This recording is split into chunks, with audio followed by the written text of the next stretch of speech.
Mes chers collègues, dès que le peuple britannique a voté le Brexit en 2016, toute la nomenclature européiste avait prédit le pire. Le Royaume-Uni allait sortir de l'histoire, il tournerait le dos à son destin et s'effondrerait tout entier. L'Union européenne a tenté de les intimider, de leur faire payer l'audace, d'avoir choisi la liberté et l'indépendance. Et au final, nous sommes arrivés à un accord qui est à peu de choses près à l'avantage de la Grande-Bretagne.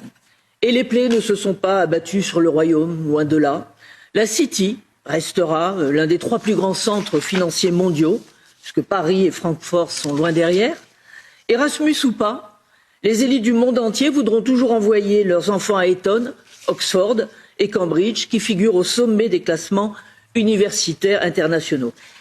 La vérité, c'est que le Brexit a prouvé qu'il est possible pour tout un chacun de profiter des avantages commerciaux de l'Union européenne sans en être membre et d'échapper de ce fait à la dîme annuelle et aux desiderata de la Cour de justice de l'Union européenne. Et c'est tant mieux pour eux. C'est aussi finalement la preuve que le business passe avant tout et avant tous.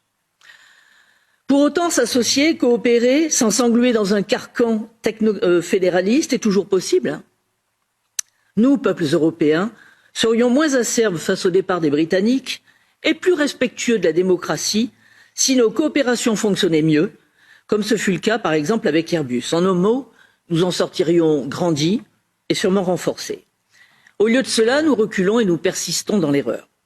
On ne fait pas le bonheur des hommes et des peuples à l'insu de leur plein gré, sinon dans les dictatures. Les nations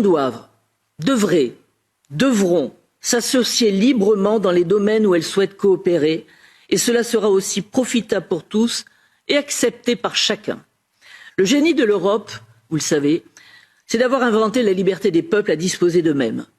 Eh bien, honorons cet héritage, ayons le courage de réinventer la libre association des États européens au lieu de persévérer diaboliquement dans cette voie sans issue. Et je vous remercie.